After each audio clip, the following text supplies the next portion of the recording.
All right. Hello, everyone. My name is Ben Graham, and today I will be going over chapter 15.7 in the textbook about cylindrical coordinates and their uses for triple integrals. So let's start off with a review of the polar coordinate system, which we learned earlier in the course. And so the polar coordinate system, as you should know, is a way to define a point in two-dimensional space using a r value and a theta value. And so you should have learned that to find the r value, the distance to the point, you can use the square root of x squared plus y squared.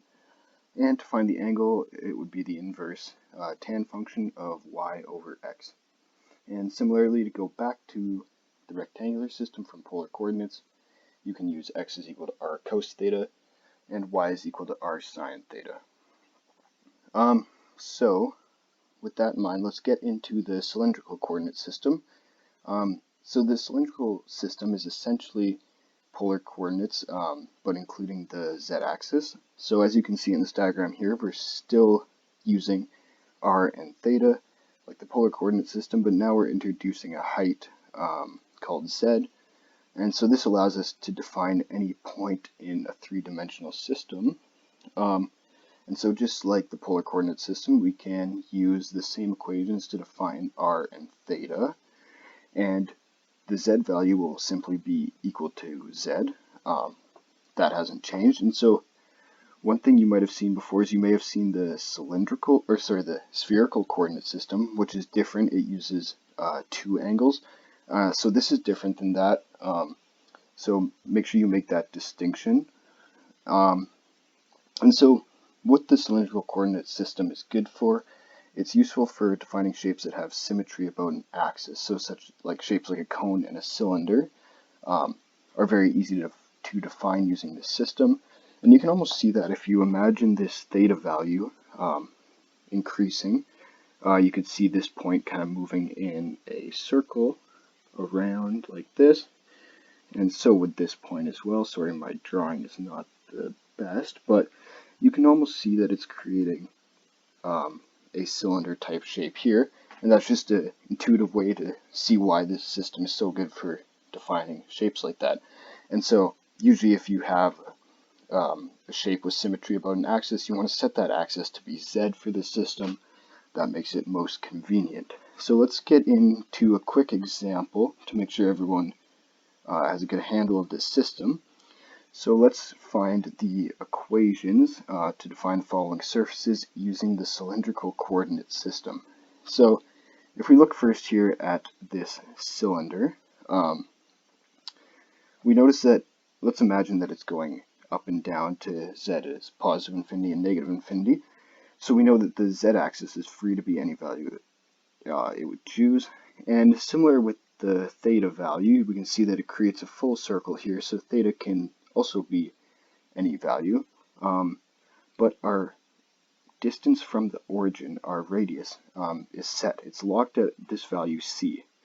So to write an equation to define this shape, all we would need to do is define r equal to c. So that's a clear example as to why this system is so nice for these types of shapes. And similarly, let's look at this cone here. Again, our theta value is free to be anything it would like. This shape creates a full circle. And now you can see that our z and our r values are dependent on each other. So we create the equation that z is equal to r. Now, one example, you may recognize this cone is similar to something we've seen in 242 in physics. It looks almost like a light cone, in which case the light cone would have the equation z is equal to c, where c is the speed of light. Just a nice example. So let's move on to how to use this cylindrical coordinate system for integration. So integrating with the cylindrical coordinate system is useful for certain types of shapes, especially with symmetry like we were talking about up here. And so the kind of general steps we want to take when we're looking to convert, say, an integral with rectangular coordinates to an integral using cylindrical coordinates is to first remember that we have these expressions here. We have x is our cos theta, y is our sine theta, and z is equal to z. So those will come in handy. And then what we can do is we can replace the dv with r dz dr d theta. Please don't forget this r, that's very important. And then we can find our appropriate limits of integration in terms of z, r, and theta. So let's look at this shape right here. If we call this solid E, we can look at this expression here for E. And so this is in rectangular coordinates. We have x and y, a part of this surface D here, and then we have z defined between the plane U1, which is here, and U2, which is here. So this is a type 1 solid, which means that it is defined between planes on the z-axis. And so if we want to use this, or to evaluate an integral over this solid, the first way to start approaching this is to define this solid in terms of cylindrical coordinates. And to approach that, we can first define this projection of the solid on the xy axis. We want to define that using polar coordinates. So we do that here. We can see that the radius would be defined between this function h1 and h2. So we have that here. And then the angles would be defined between alpha and beta, which we also have right here. So with that in mind, we can move on to defining the solid E, which we do using the same r and theta definitions that we use for this projection, but now we also have the z value, and we know that in cylindrical coordinates the z value is the same as it was in the rectangular coordinates, so we can simply define z between u1 and u2. So now that we have this nicely laid out definition for the solid E in cylindrical coordinates, we can set up an integral. So say we want to integrate a function over this solid E. So this could be something like calculating the mass given a function for the density, among other things. So let's look again. The first thing we want to do is consider these, and then after we've done that, which we've essentially done here when we set up our bounds here for E, we want to replace dv with r dz dr d theta, which we have done right here. And so now looking at this, we can see that our innermost integral is in terms of z. So we want to set our bounds for that using the information we determined here. So our z between u1 and u2. Moving out, we have our dr. So we have this integral defined between h1 and h2, which is just right from here in this expression. And finally, we have our d theta, which is defined between alpha and beta. And so you'll notice here that I've replaced the x and the y with our definitions here, r cos theta and r sine theta. And similarly, in the function itself that we are integrating, I have also replaced x and y with those values. So that gives us everything in this expression in cylindrical coordinates, and so that means we can use this now to integrate. And don't forget your r here. So let's take a look at an example here. Let's evaluate this integral, which is given in rectangular coordinates, and we want to evaluate that using cylindrical coordinates. Excuse me. So we will begin by just taking the information we have in the question and writing out an expression to define the solid E, which is this blue solid here, still in terms of its rectangular coordinates. So we have just simply from the integral limits here, we have x between -2 and 2, y between -√4 minus x squared and √4 minus x squared, and z between √x squared plus y squared and 2. So now that we have that information, we first want to approach this question by defining this solid in terms of cylindrical coordinates. And so a good way to approach this, again, is by considering the projection of the solid onto the xy axis. And so we can find that the equation for that projection is a disk. Now we can do that by considering our expressions for y and x here. And we find that it's the equation for a disk with radius 2. And so from that tells us two things. It tells us if we were to define this in terms of polar coordinates, it tells us the theta value and the r value. So the theta can be any value around the circle, and the r value can be between 0 and 2 since it is a full disk and not just a circle. So now that we know that, we already have 2/3 of the information we need to define this solid using the cylindrical system. We just need to determine the bounds for the z value. And so we can see here that if you want to integrate over this solid, the lower bound would be this cone shape given by the expression here, and the upper bound would be the surface z is 2.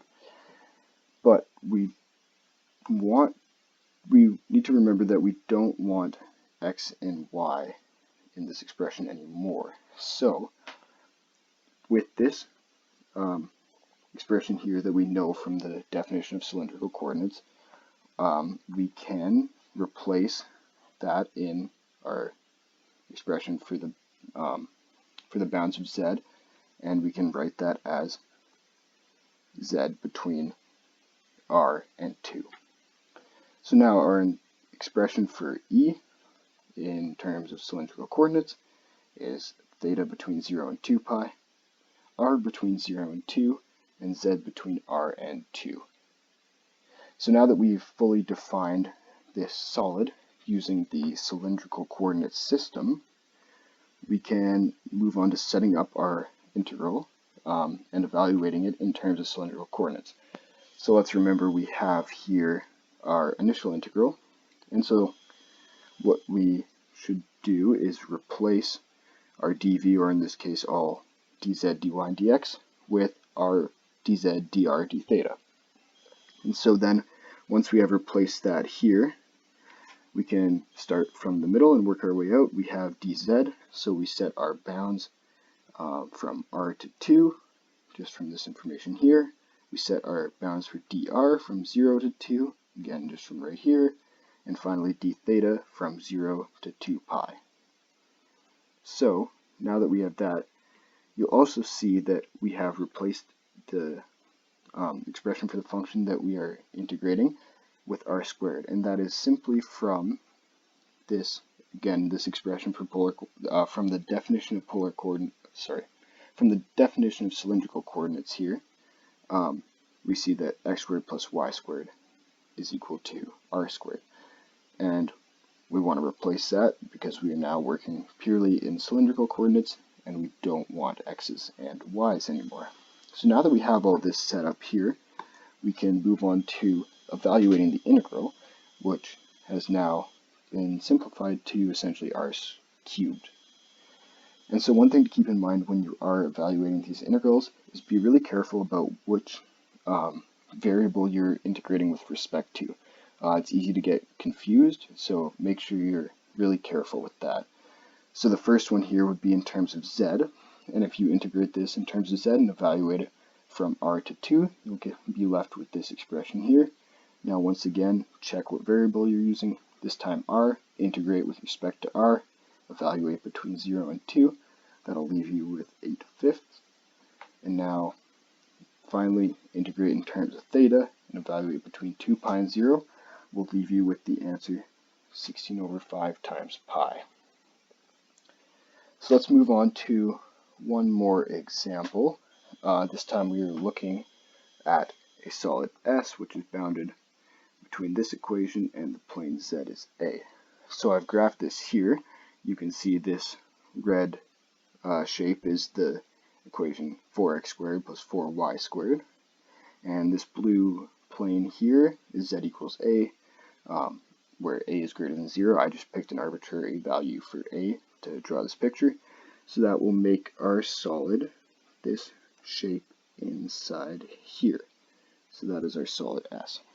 And this solid, we are told, has a constant density of K. Okay, so we want to calculate the mass. So because this is such a nice symmetric shape around the z-axis, it's a perfect example of where cylindrical coordinates come in handy to make calculating this easier. So the first thing we need to do is to define S in terms of our cylindrical coordinates. And so the way we want to do that first is by finding the intersection of these two planes, or sorry, of the plane and this shape here. So we do so by setting this equation equal to A, and we find that this is the equation for this circle up here. And so the reason we need that circle is to find the limits for our R value when we're talking cylindrical coordinates. So we know because this is a solid, our R value will be between 0 and root A over 2, which is the radius of this circle. And it is from 0 to A over 2 because it is a full solid and not just a shell or not just a surface.